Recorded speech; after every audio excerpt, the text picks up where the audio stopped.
चंद्रकांत बावनकुळेंची ठिकठिकाणी सभा सुरू आहे, दौरे सुरू आहे. त्यांनी गुहागरच्या दौऱ्यामध्ये असं सांगितलं आहे की रायगड लोकसभा मतदारसंघामध्ये महायुतीचेच उमेदवार निवडून येणार. खरं म्हणजे चंद्रकांत बावनकुळे हा एक महाराष्ट्राच्या राजकारणातला चर्चेचा विषय आहे. मी चर्चेचा म्हटलंय, चेष्टेचा नाही म्हटलं. त्यामुळे त्यांच्या विधानाची किती दखल घ्यायची हा एक प्रश्न आहे. परंतु ते भारतीय जनता पक्षाचे मला वाटतं प्रदेश अध्यक्ष आहेत ना, आणि म्हणून त्यांचे ते दौरे सुरू आहेत. आता त्यांचे काम, त्यांची जबाबदारी ते पार पाडतायत. आता त्यांनी ती कशी पार पाडावी हे सांगण्याचा मला कुठलाच अधिकार नाही आहे.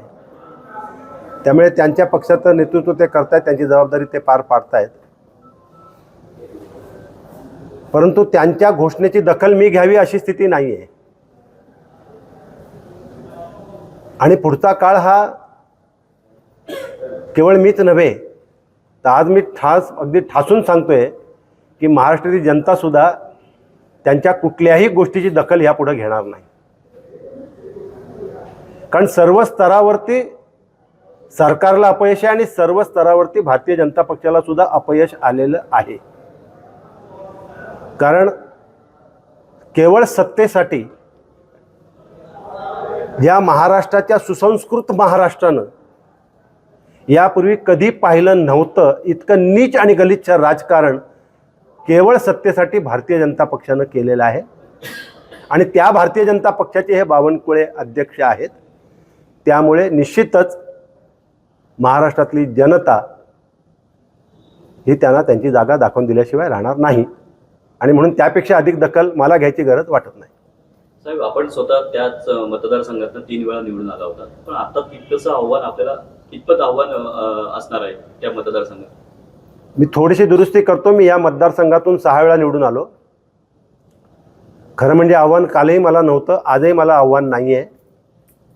पण शेवटी राजकीय सगळी समीकरणं गणित असतात, ती आकडेवारीनंच सुटतात. मागच्या वेळा काही मतं मला कमी मिळाली, त्या कारणांमध्ये मी आता जाणार नाही. परंतु ह्या वेळेला ती स्थिती नाही आहे. ह्यावेळेला तर माझं मत असं आहे, किंबहुना राष्ट्रवादीचेच मंडळी आता म्हणतात की यापुढे तटकरे काही लोकसभा लढणार नाहीत. का ते मला माहीत नाही आहे. आणि तटकरेही कुठे जाहीर करत नाही आहेत की मी लोकसभा लढणार आहे. त्यामुळे आज मला माहीत नाही की माझा प्रतिस्पर्धी कोण आहे. याचा अर्थ असा मी समजतोय की माझ्याकरता मैदान मोकळं आहे. आणि हे खऱ्या अर्थानं मोकळं आहे, कारण या मतदारसंघातला मतदार माझ्यासोबत आहे. कालही होता, आजही आहे आणि उद्यासुद्धा राहील. आमदार अपात्रतेची सुनावणी आहे ना, ती लांबवली जाते, काय सांगाल त्या संदर्भात? खरं हे सुप्रीम कोर्टानं, सर्वोच्च न्यायालयानं दिलेला निकाल आहे. तांत्रिकदृष्ट्या विधानसभेच्या अध्यक्षांनी जी जबाबदारी पार पाडायची आहे ती त्यांनी पार पाडावी म्हणून एका लवादाप्रमाणे ती जबाबदारी सुप्रीम कोर्टानं महाराष्ट्राच्या विधानसभेकडे पाठवली आहे, विधानसभाच्या अध्यक्षांकडे पाठवली आहे. आज विधानसभेचे अध्यक्ष लवादाच्या भूमिकेत आहेत सुप्रीम कोर्टाच्या, सर्वोच्च न्यायालयाच्या. आणि त्यामुळे सर्वोच्च न्यायालयाच्या त्या आदेशाचं पालन हे लवाद म्हणून महाराष्ट्राच्या विधानसभा अध्यक्षांना पार पाडावंच लागेल. आजचं मरण उद्यावर ढकलणं या पलीकडे त्यांच्या हातामध्ये काही नाही आहे. मरण अटळ आहे. आणि जर महाराष्ट्राच्या विधानसभेचे अध्यक्षांनी हा निर्णय घेतला नाही तर सर्वोच्च न्यायालय निर्णय द्यायला मुक्त आहे, स्वतंत्र आहे. आणि भारतीय जनतेचा आणि माझा विश्वास आहे की सर्वोच्च न्यायालय हा निकाल दिल्याशिवाय राहणार नाही. हे सगळेच्या सगळे आमदार निश्चितपणाने अपात्र होतील. आपल्या मतदारसंघामध्ये लोकसभेच्या मनसेने सुद्धा उडी घेतलेली आहे. यावर्षी मनसेचा सुद्धा उमेदवार राहतोय. तितकासा फरक जाणवेल का आपल्याला? आता मनसे एक स्वतंत्र राजकीय संघटना आहे, स्वतंत्र पक्ष आहे. आणि प्रत्येक राजकीय पक्षाला आपली रणनीती ठरवण्याचा किंवा राजकीय भविष्य ठरवण्याचा अधिकार आहे. त्यांनी जर लोकसभा लढवायचा निर्णय घेतला असेल तर ते मुक्त आहेत, ते लढू शकतात. परंतु त्याचा माझ्या मतांवर काही परिणाम होणार नाही. कुठल्याही प्रकारचा परिणाम विपरीत माझ्या मतांवर त्याचा होणार नाही, होण्याची आवश्यकता नाही आहे. पण निश्चितच राजकारणाची जी काही गणितं असतात, या गणितांची जुळवाजुळव करण्याकरता स्वतःला मतं नाही मिळाली तरी चालतील, पण दुसऱ्याची कशी कमी होतील, हा एक जो प्रयोग राजकारणात केला जातो, त्या प्रयोगातला हा एक भाग आहे काय मला माहीत नाही. विरोधक वारंवार म्हणतात की कोकणातला एक आमदार आहे ते सध्या शिंदे गटाच्या वाटेवर सध्या जोरात चर्चा सुरू आहे. नाही, हवेतल्या चर्चा आहेत. बरं, जाणाऱ्याला थांबवलंय कोणी? जाणारा केव्हाही जाऊ शकतोय. त्यामुळे या हवेतल्या चर्चा आहेत. जर कोण असेल तर तो केव्हाही जायला मुक्त आहे.